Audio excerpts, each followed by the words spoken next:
Okay, so we're finally going to start talking about enzyme kinetics. And here we use information on the rates of reactions, enzyme catalyzed reactions, to understand something about their mechanism.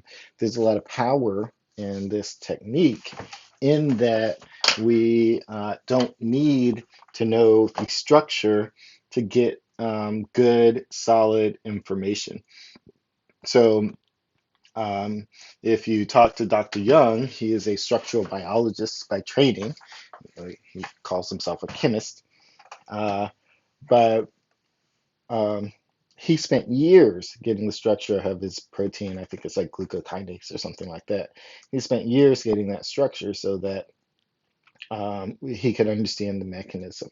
And we can get some information just from the rates of those reactions, so the rates of product formation.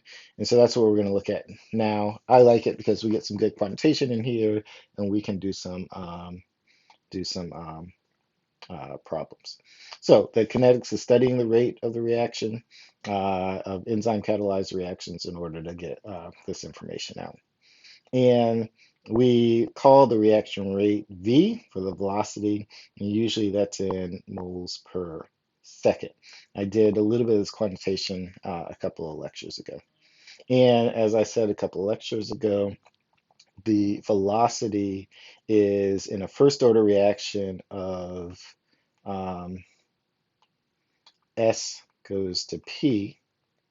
The velocity is equal to is a function of the substrate concentration. So K is a constant, and I defined that K earlier, but the velocity depends on substrate concentration. And we'll get into this expression later.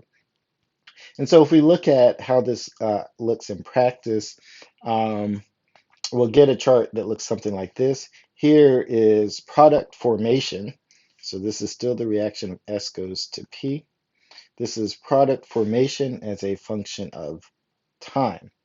Now, when you do that, you see that the rate is a function of the substrate concentration. If we have zero point 0.2 micromolars here, the rate is one thing. If you increase it to 0.5 micromolars, you see you get a higher rate. And you increase it even more, you get a higher rate even still. So, as we said before, the rate of the reaction, in this case, product formation, is related to the substrate concentration.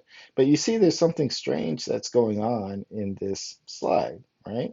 You start off at what looks to be a linear scale, but then you begin to fall off. And if you look, eventually all of these level off. Now they level off at different places because the substrate concentration is different, but they all level off. And so why is that? Well, the answer is back to the original kind of equation. The rate is a function of substrate concentration. Now here we're looking at product formation, all right? And the reaction S goes to P. So as you form more product, you're forming it from the substrate. So as the reaction goes on, what happens? The substrate concentration decreases over time, right? Because substrate is becoming product, right? So as you decrease the substrate concentration, because the substrate concentration determines the rate of a reaction, then you are going to decrease the rate of the reaction. So that has some pretty important implications. I'm going to erase all this because it's a bit of a mess, but that has some important implications for how we do things, right? So if we were to go out, and this time is arbitrary, but let's just say it's in minutes. If we were to go out and take our reactions at 10 minutes, we would not get an accurate estimation of the rate of that reaction. And so what we tend to do is look at very early time points. Note at early time points, the rate rate is basically a linear function, right? And so when we do these analyses, we do it at what's called V0, or the initial velocity, when the substrate concentration is at a maximum, right? Any place after V0, you will have started decreasing the substrate concentration, right? And so when we do these, we take these at V0, and then we plot not product formation over time, which is what this is, but we plot it in terms of reaction rate at t equals 0, uh, as a function of, whoops, reaction rate as a function of substrate concentration. And so what we'll see going forward is this: the rate is dependent upon, stop that, dependent variable. Substrate concentration is the independent variable here. All of these are at V0, or the initial velocity. Now, those of us who love our math would kind of recognize this as a what first order derivative. Shoot, I don't want Dr. Wilson to yell at me. Um, but a derivative of the initial data. And so what happens when you look at initial velocity or reaction rate as a function of substrate concentration? You go back to, in a non-enzyme catalyzed reaction, we go back to our original equation. K is V0 is equal to a constant times the substrate concentration. So that's shown here, right? This is a linear function, right? So as you increase substrate concentration, you get a linear increase in the rate of the reaction, but it is relatively low. What happens in an enzyme catalyzed reaction? In an enzyme catalyzed reaction, one, you see dramatic increases in the rate of the reaction because that's what an enzyme does, right? But the shape of the curve is different. And somebody remind me what the shape of this curve is?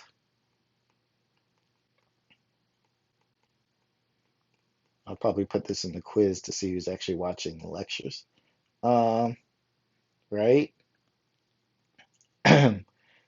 Because it's one that we've seen before quite a bit. We see something similar with ligand binding, et cetera, et cetera. So note here that there is a maximum rate. We call this Vmax, and that you approach that maximum rate, but you never touch it, right? And so what's going on here in practice, right? Here, this is reaction rate as a function of substrate concentration. In an enzyme catalyzed reaction at low substrate concentrations, what's going on? You have lots of enzymes, low substrate, and so anytime a substrate pops up, the enzyme immediately catalyzes that reaction, right? At high substrate concentrations, what's going on? Well, there you have much more substrate than enzyme. And so the enzyme is already working as fast as it can go. And the substrate just has to sit around until an enzyme opens up to allow for uh, the catalytic reaction to take place. So because the substrate is no longer the rate limiting function, it is the enzyme concentration that determines that you reach a maximum possible velocity where you can't go above that. And I liken this to um, the security gates at Atlanta Hartsfield Airport. There, the gates are going to go as fast as they go. The TSA people are going to work as fast as they work. It doesn't matter if there's 100 people behind those gates or in front of those gates, or if there's 1,000 people before in front of those gates. The limiting reagent is the security gates to get in. It isn't the amount of people that are behind those gates. Um, So that's the basic of how an enzyme works in terms of reaction rates. And we have to do a couple of we make a couple of assumptions in order to do some good kinetics. So I think I'm going to get to the assumptions and then we'll actually derive the equation in the next lecture. So one is the steady state assumption, right? And here is that we are limiting our view to the point where the enzyme substrate concentration is constant, right?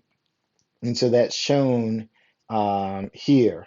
If you look at initial conditions, right, when we first start a reaction, what's happening? You have free enzyme, you have free substrate, and somehow they have to get together to form an enzyme substrate complex, right?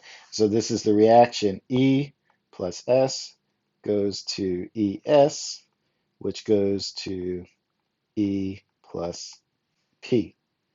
Now we can kind of divide this in two different ways. These are two different reactions. E plus S goes to ES, and then ES goes to E plus P. But they both kind of say the same thing. So in the initial conditions, the enzyme substrate complex hasn't formed yet. And so there is some time in which that happens. And you can look at everything that's going on there. Oh, let me erase that so you can see it clearer. So in these initial pre-steady state conditions, what's going on? Here is the enzyme substrate complex. This is product formation, and this is free enzyme, and substrate is all the way up there, right? Pull that in. And so in initial conditions, product formation is low, right? Because you haven't gotten there yet, so that makes sense. The enzyme concentration is high, and the substrate concentration is high, but the enzyme substrate concentration is low because it hasn't yet formed the enzyme substrate complex, right?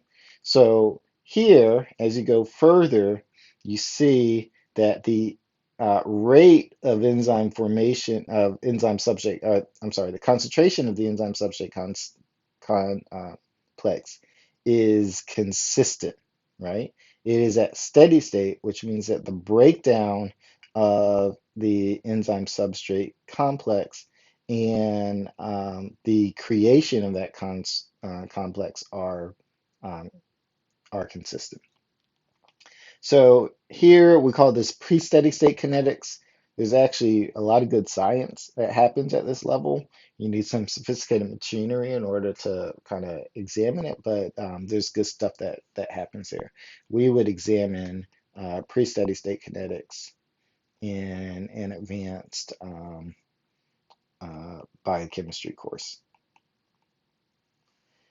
Then you have steady state, the steady state kinetics, in which the enzyme substrate complex is at steady state. And then as you get to the end of the reaction, substrate concentration falls, product concentration is high. And then because there's no substrate, you can't form enzyme substrate complex. And so you end up with lower ES and higher free E. And so I don't know, I don't think we do a lot with kind of the post-steady state concentration conditions. And so to do Michaelis-Menten equation kinetics, you have to deal with things when the enzyme substrate complex is in steady state. This is just another way of looking at that.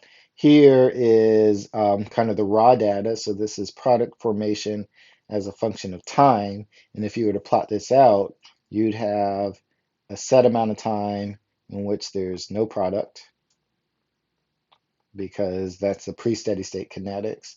You have a set amount of time in which you have a linear function, and then you start flattening out that rate. And so you want to limit your view into this point of time when you have a linear product formation.